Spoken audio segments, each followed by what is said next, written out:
দলীয় 31 দফা ইশতেহারের কথা বলেন, সংস্কারের কথা বলেন, ওই দফার প্রথম দফা হচ্ছে তারা যদি সরকার গঠন করেন তাহলে তারা একটা সংস্কার কমিশন গঠন করে সংবিধানে ওই সমস্ত ধারাগুলোকে সংস্কার করবেন যে ধারাগুলো অতীতে সরকারকে ফেসিবাদী বানিয়েছে।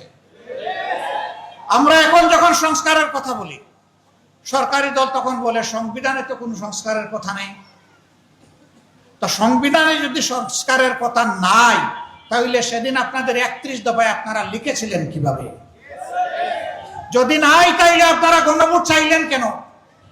যদি নাই তাহলে হাত উঠে জনগণকে আহ্বান জানালেন কেন? এই সবগুলা হচ্ছে দ্বিচারিতা, নিজেদের দেওয়া ওয়াদার বিরুদ্ধে অবস্থান এবং জনগণের রায়কে অস্বীকার, অগ্রাহ্য এবং অপমান করা। যখন স্পিকার এই ব্যাপারে কোনো সিদ্ধান্ত দেননি, আমরা আশা করেছিলাম স্পিকার সিদ্ধান্ত দিয়ে বলবেন গণভোটের রায় গ্রহণ করা হলো। তিনি এইটা না বলে বললেন যে এই আলোচনা এখানে সমাপ্ত হলো, যেটাকে সংসদীয় ভাষায় বলে টক আউট।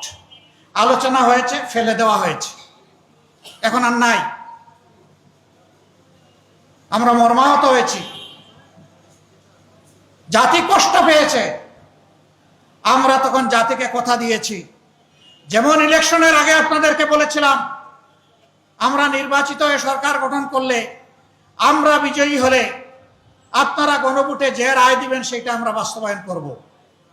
আমরা যেহেতু সরকার গঠন করতে পারিনি, যেহেতু সংসদের ভিতরে আমাদের কথাকে, জনীন কথাকে, ন্যায্য কথাকে আমলে নেওয়া হয়নি, সেই কারণে আমরা আবার জনগণের দাবির সাথে একাত্ম হয়ে জনগণের কাছে ফিরে এসেছি।